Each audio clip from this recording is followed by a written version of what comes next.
Buenas noches, mi nombre es Corina Cali, somos el grupo número 4 y vamos a hablar sobre el tema la respuesta educativa.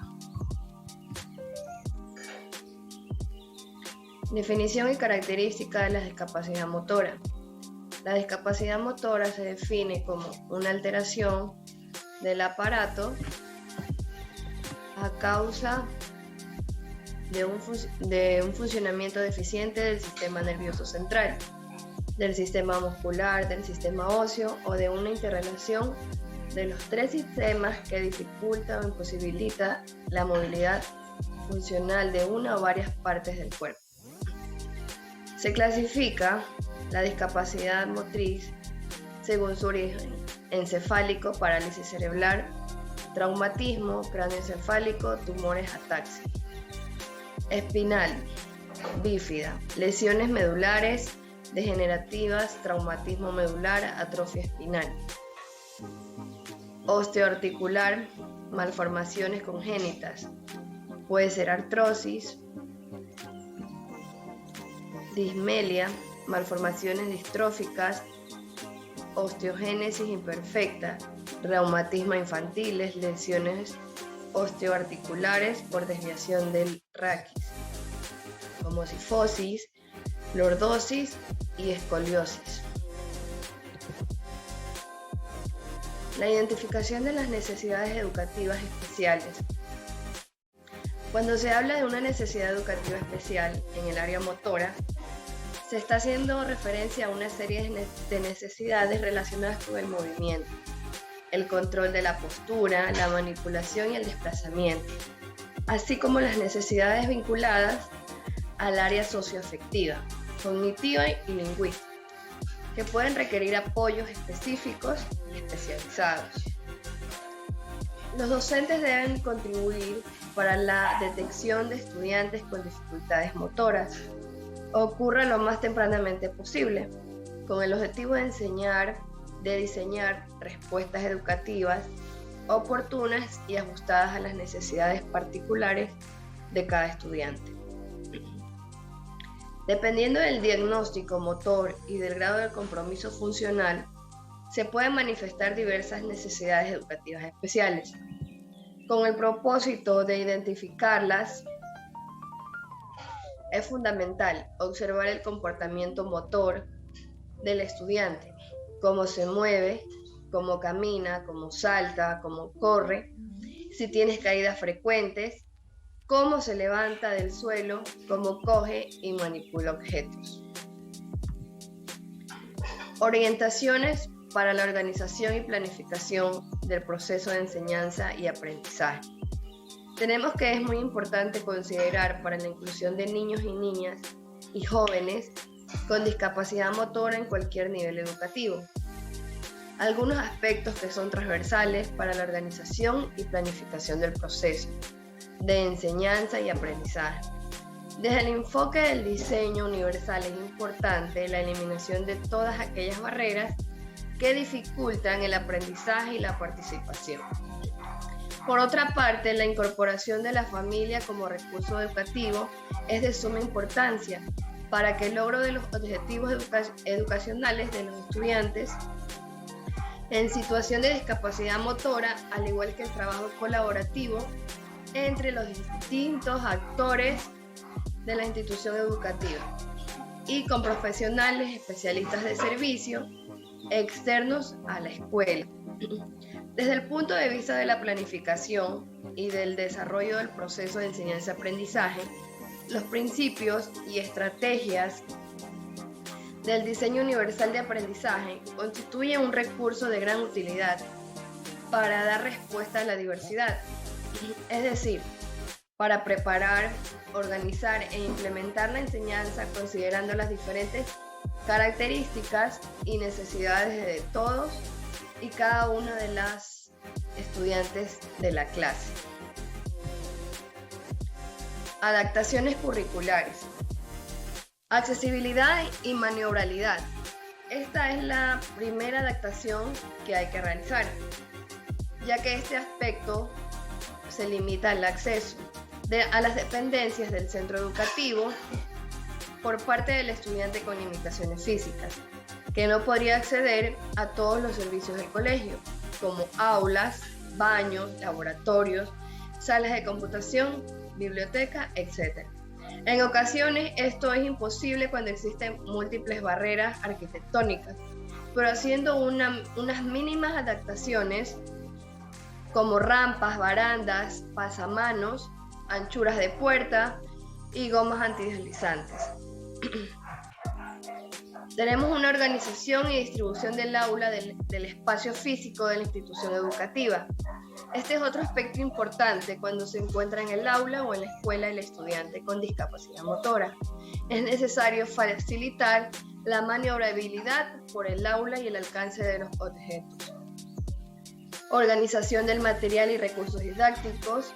Una vez realizadas las adaptaciones para la movilidad y el desplazamiento por las aulas, dependencias del establecimiento educacional, evaluar y realizar si corresponde otras adaptaciones. Tenemos organización de los elementos personales, planificación de los apoyos educativos dentro del aula con adecuaciones curriculares que permiten al alumno incorporarse a todas las actividades de su curso o nivel. Tenemos adaptaciones especiales. Son los cambios en el espacio físico o en el ambiente que facilitan al acceso y a la movilidad de los estudiantes que presentan discapacidad motora. Adaptaciones del mobiliario para la ejecución de distintas actividades, en especial las actividades escolares. Es necesario adaptar una buena postura. De lo contrario, las dificultades del aprendizaje, el déficit de atención y el grado de fatigabilidad se incrementa. Por lo tanto, es necesario adaptar el mobiliario escolar para que pueda ser utilizado por los o las estudiantes que tienen dificultad de control postural. Sistema de comunicación aumentativos o alternativos son todos aquellos recursos que permiten la expresión a través de diferentes formas distintas al habla convencional. Adaptaciones de los elementos al currículo.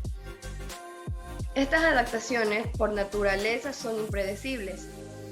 Para que los niños o niñas y jóvenes que presentan algún tipo de discapacidad motora puedan tener acceso al currículo regular, es necesario adaptar los elementos básicos del currículo, considerando en ocasiones adecuar los contenidos y objetivos que son susceptibles de ser alcanzados, procurando no crear un currículum paralelo o distinto al común de los otros estudiantes, pudiendo realizar adaptaciones en la evaluación, adaptaciones metodológicas y en las actividades, adaptaciones en los contenidos y los objetivos.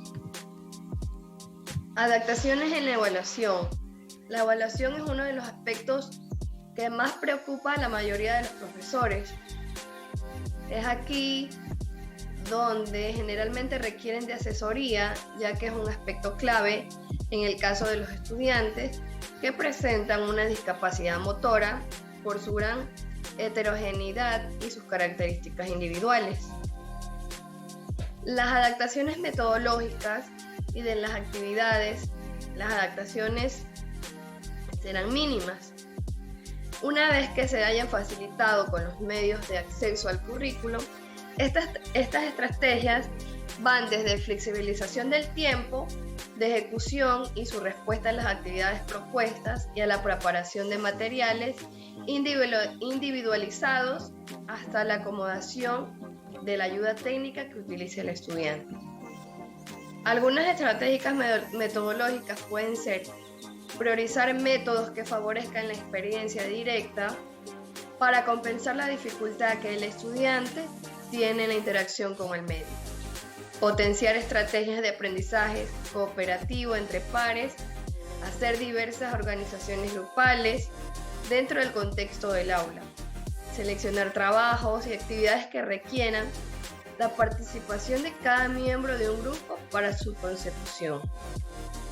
También tenemos como sugerencia considerar en el diseño de actividades es que se podrá aplicar para atender a uno o a una estudiante que presenta discapacidad motora dentro del aula y que favorecerá a todos los estudiantes del grupo o curso programar actividades con diferentes grados de dificultad, de la más simple a la más compleja, programar diferentes actividades para una misma unidad didáctica, con el fin de conseguir sus objetivos.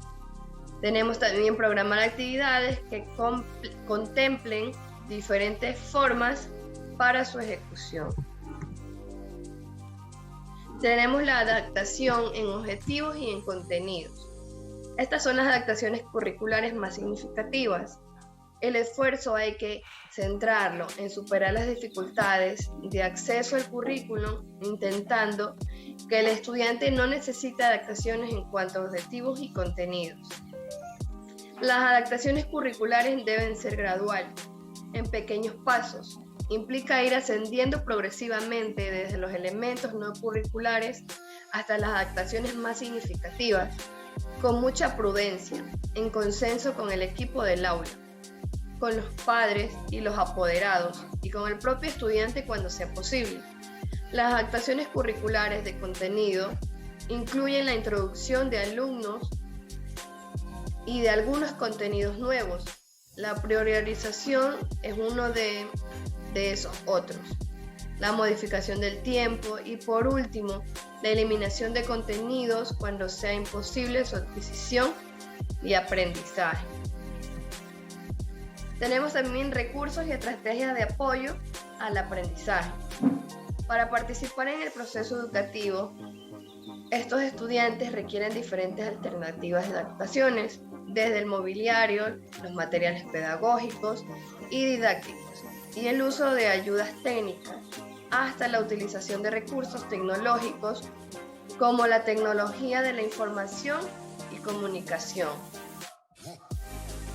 En primer lugar, es necesario centrar la atención en aquellas conductas o habilidades básicas que se deben estimular en los o las estudiantes para la utilización de las distintas ayudas técnicas o adaptaciones que requieran, como son contacto visual, atención mínima, sistema de comunicación que utiliza verbal, gestual, visual o alguno. Sistema de forma de señalización, visual con la mano, el dedo o el pie. Control del cuello o la postura erguida de la cabeza y el control del tronco. A continuación, mi compañero Iron. Hola, mi nombre es Iron y hoy vamos a aprender un poco acerca de los recursos y ayudas técnicas para estudiantes en situaciones con discapacidad motora en el contexto escolar.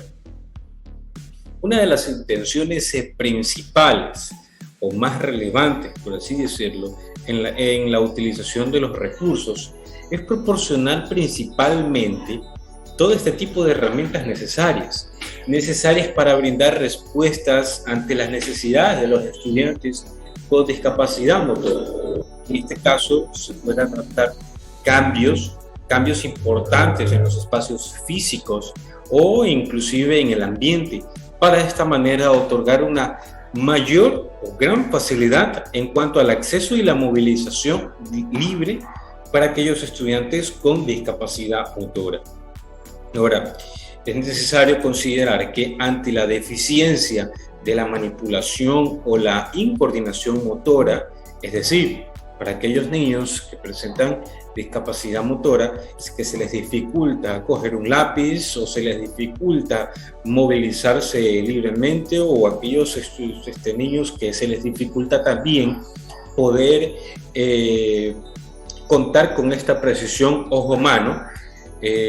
Justamente existen una serie de recomendaciones o consideraciones que pudiésemos tomar en cuenta para poder brindar este soporte o esta ayuda tan necesaria. Como es primero, aquí tenemos el poder aumentar el grosor de los materiales pedagógicos. Por otro lado, colocar las bases antideslizantes en aquellos materiales para evitar que puedan perder ese sostenimiento o ese soporte cuando vayan a coger un lápiz, plumas, crayones, etc. Pues, ¿no?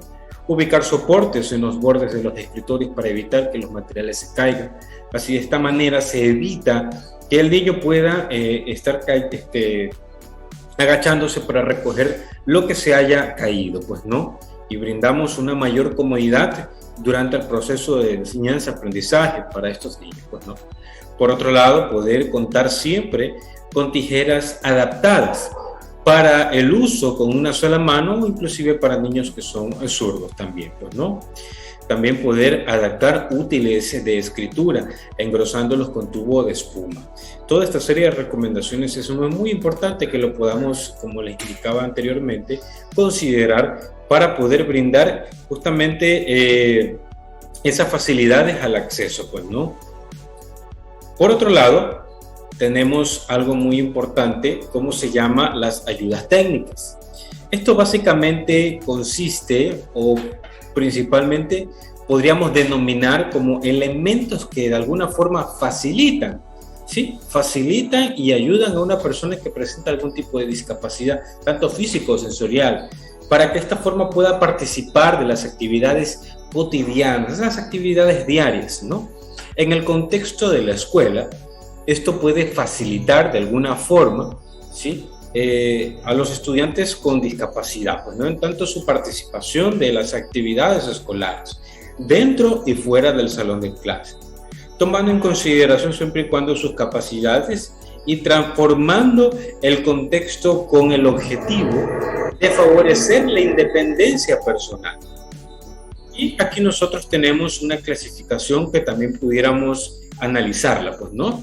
Como son las ayudas para la terapia y entrenamiento, órtesis y prótesis, ayudas para la protección y cuidado personal, ayudas para la movilización personal y ayudas para el esparcimiento. Y por último, ayudas para la comunicación, información y señalización. Ahora, avanzando un poco, vamos a encontrarnos con algo que se llama mobiliario adaptado. ¿Qué hace referencia a esto? Esto hace referencia principalmente a las modificaciones o adaptaciones que se pueden realizar en las sillas, mesas, pupitres, entre otros. De esta forma se puede brindar una respuesta acertada ante las necesidades del estudiante. Un equipo de profesionales obviamente competentes, capacitados, muy capaces, son aquellos o son los encargados de dar el diseño respectivo para que este a su vez pueda ser usado de acuerdo a la necesidad particular de cada individuo, en este caso cada niño con alguna discapacidad, pues, ¿no? Motora. Ahora, antes de modificar se debe considerar algo muy importante, como es lo que vemos nosotros en el gráfico. ¿Qué es lo que debemos considerar? Primero hay que considerar que antes de poder adaptar este mobiliario, primero hay que ver que si el estudiante no se resbala hacia adelante de la silla, que de pronto no se caiga a los lados de la silla, que tenga la silla de ruedas para trabajar en el aula, para no haber algún mobiliario. Posteriores a estas verificaciones, una vez que nosotros hayamos podido determinar que todo este tipo de situaciones se cumplen y que realmente se le dificulta enormemente el poder trabajar dentro del salón con estos pupitres o estas sillas que no están adaptadas aún, nosotros podemos tener en claro o podemos tener en consideración lo siguiente.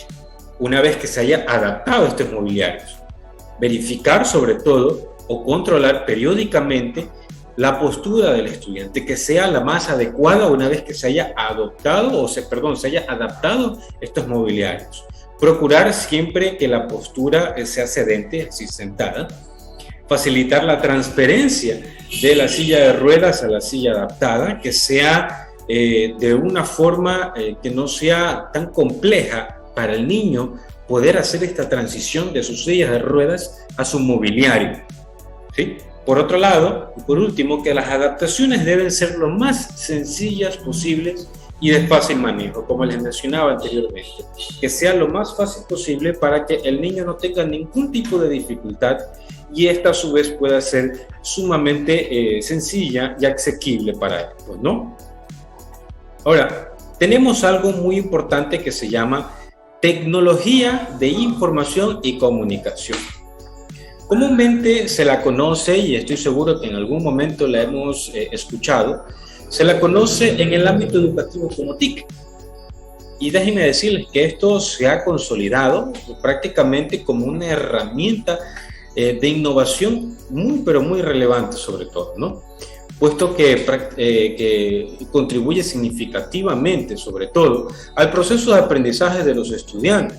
Esta herramienta no conoce ni de categorizaciones o etiquetas sociales, ya que esta, al ser de libre acceso, tranquilamente permite a las personas con discapacidad motora poder gozar de los beneficios que esto conlleva, como por ejemplo la de potencializar sobre todo el rendimiento escolar y aumentar sobre todo las posibilidades de comunicarse e interactuarse con su entorno libremente. Esa interacción tan necesaria que los niños con discapacidad motora no pueden en muchas ocasiones gozarla o poder disfrutarla. Las TIC pueden ser una herramienta muy importante que pueda en lo posible contribuir a que esto sea una realidad, sobre todo, ¿no?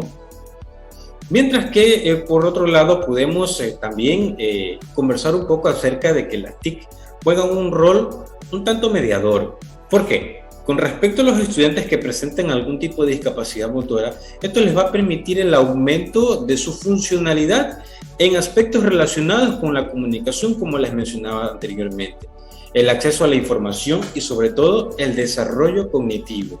Tan importante, cuán necesario y tan importante es que esta herramienta pueda contribuir muy significativamente al desarrollo cognitivo de los niños, pues, ¿no?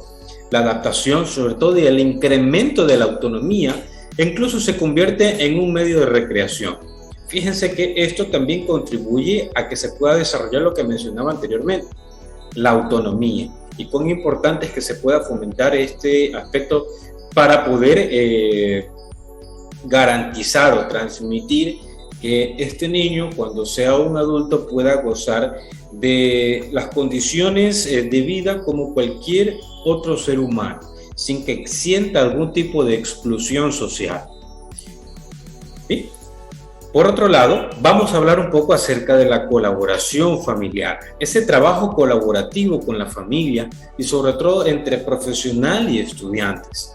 ¿Cuán importante es eso? Déjenme decirles que para cualquier ser humano cumple un rol tan fundamental la familia en el desarrollo integral del ser humano, pues aquí la importancia radica prácticamente en los primeros procesos de aprendizaje que todo niño adquiere y que justamente contribuye a las áreas del desarrollo. La familia es algo tan importante que se lo considera como el núcleo básico para el desarrollo integral de las personas, ¿sí? Y a su vez esto va a fomentar la unidad de sus miembros y desarrollar las actitudes, ¿sí?, de aceptación y respeto de la diversidad de sus integrantes. Miren cuán importante es esto, ¿no? Lo que fomenta la familia sobre todo.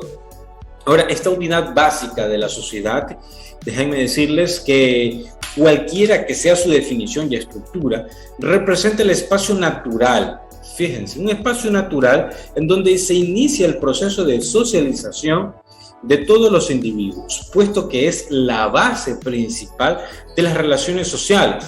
Desde la familia se aprende a interactuar. Esa es su primera interacción con las personas, con la familia. Y de aquí justamente es lo que se potencializa para en el futuro que ese ser humano pueda interactuar con otras personas o con su entorno, en el ambiente que se vaya a desenvolver o desarrollar.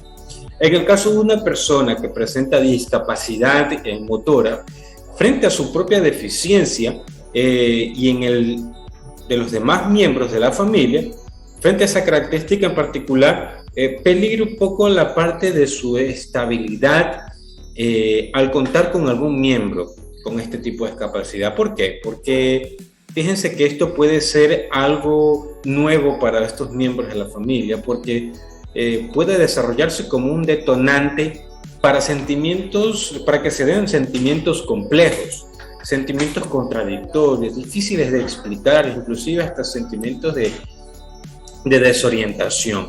¿Por qué? Porque se generan este tipo de expectativas de vida que son tan limitantes en cuanto a cómo puede desarrollarse este miembro de la familia, cómo puede desenvolverse como tal, ¿ya? Lo que conlleva situaciones más comunes a representarse prácticamente en dos formas principales: la aceptación y la negación.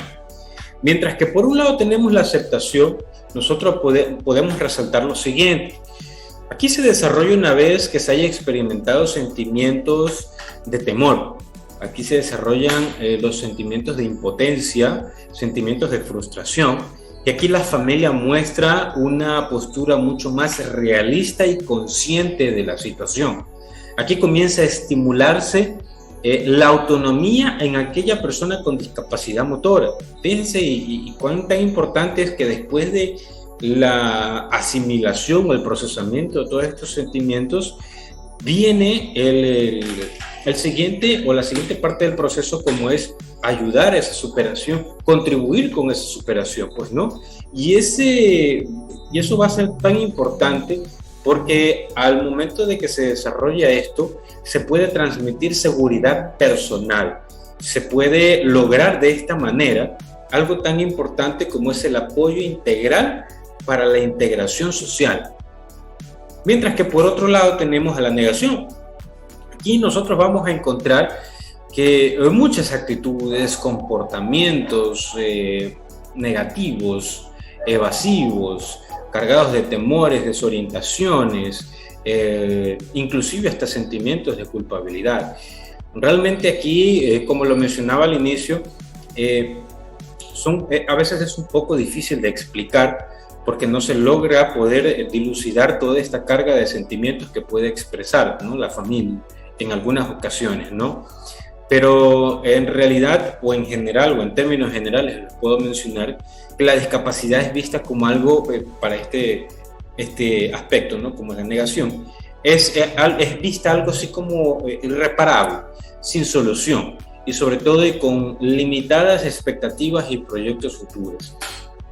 En esta parte sí se dificulta bastante, porque aquel miembro con discapacidad motora puede padecer una serie de experiencias muy, pero muy complejas, muy negativas, que no van a contribuir para nada en su crecimiento o en el desarrollo de su crecimiento personal.